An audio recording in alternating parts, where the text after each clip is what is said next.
বাঁধাকপি আর এই আলু দিয়ে মুড়ি ঘন্ট করব, মাছের মাথা দিয়ে মুড়ি ঘন্ট করব। এইভাবে কেটে নিয়েছি, বাঁধাকপি এইভাবে কেটেছি। এই আলু আর এই বাঁধাকপি দিয়ে রান্না করব। একটু তেল দিয়েছি আর এইটুকু জিরে দেবো আর এইটা দিয়ে দেবো প্রথমে।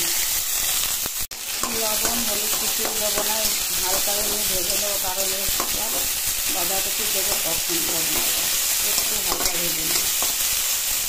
একটু লাল লাল করে একটু হালকা ভেজে নিয়েছি। এখন আমি এই বাঁধাকপিগুলো দিয়ে দেবো। পরিমাণ মতো হলুদ দেবো,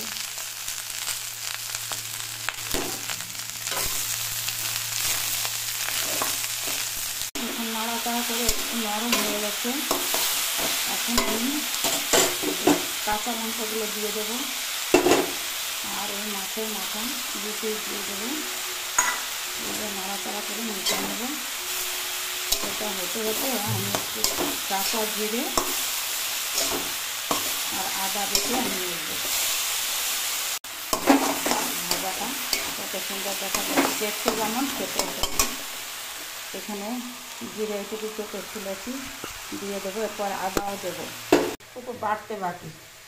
1 চামচ জিরে বাটা আর এই যে 1 টুকরো আদা বাটা দিয়ে দিচ্ছি। এখন নাড়াচাড়া করে মিলিয়ে নেবো ভালো করে। এই মুড়ি ঘন্ট যেই 8 থালা ভাত খাওয়া হয়ে যায়, এত ভালো লাগে এই মুড়ি ঘন্ট।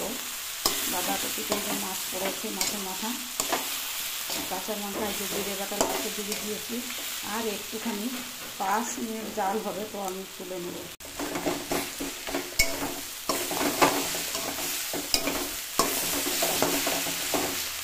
ভাজাতে একটা জল থাকে, সেটা তুলে নিয়েছি। হয়ে গেছে, গ্যাস বন্ধ করে দেবো।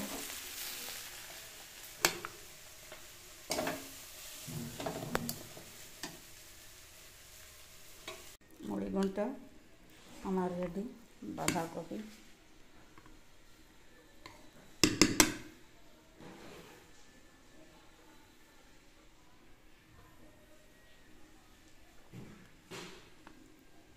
চালতের আচার করব, জানি না কতদূর কী পারবো।